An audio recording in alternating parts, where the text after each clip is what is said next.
Bonjour, nous allons voir le chapitre 2, la création de valeur en sciences de gestion et numérique.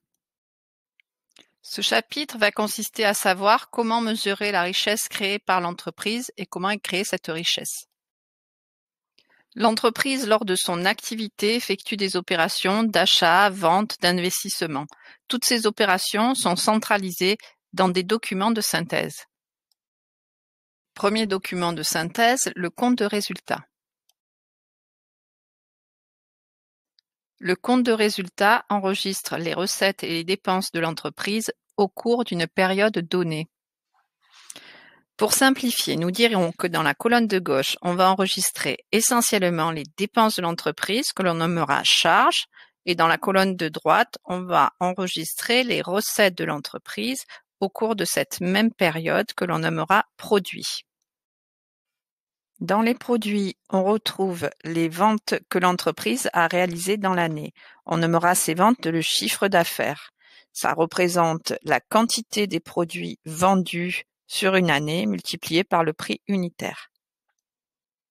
Le compte de résultat permet de mettre en évidence le résultat qui peut être un bénéfice ou une perte. Si les produits sont supérieurs aux charges, on a un bénéfice. Si les charges sont supérieures aux produits, on a une perte. Le bilan est un autre document de synthèse réalisé en fin de période.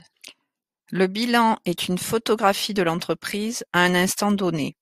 On retrouve à l'actif l'ensemble des biens de l'entreprise et au passif l'ensemble des dettes. La valeur ajoutée, elle permet de mesurer la richesse créée par une entreprise. Elle combine du travail et du capital et elle va transformer des consommations intermédiaires en un nouveau bien. Le compte de résultat nous permet de trouver la valeur ajoutée en faisant valeur de la production de l'entreprise moins valeur des consommations intermédiaires. Prenons un exemple simple. Pour fabriquer son pain, le boulanger a besoin de matières premières, farine, sel, eau. À ces matières premières, il va rajouter le capital, par exemple le four, mais aussi son travail. La valeur ajoutée mesure donc bien la production réalisée au sein de l'entreprise, avec ici la création d'un produit fini qui est le pain.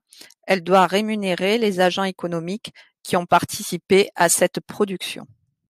La valeur ajoutée va permettre de rémunérer les salariés, mais aussi de payer l'État via les impôts et les taxes, les organismes de sécurité sociale, les banques au travers des intérêts, les actionnaires en leur versant des dividendes, et enfin elle peut garder de la valeur ajoutée pour s'autofinancer.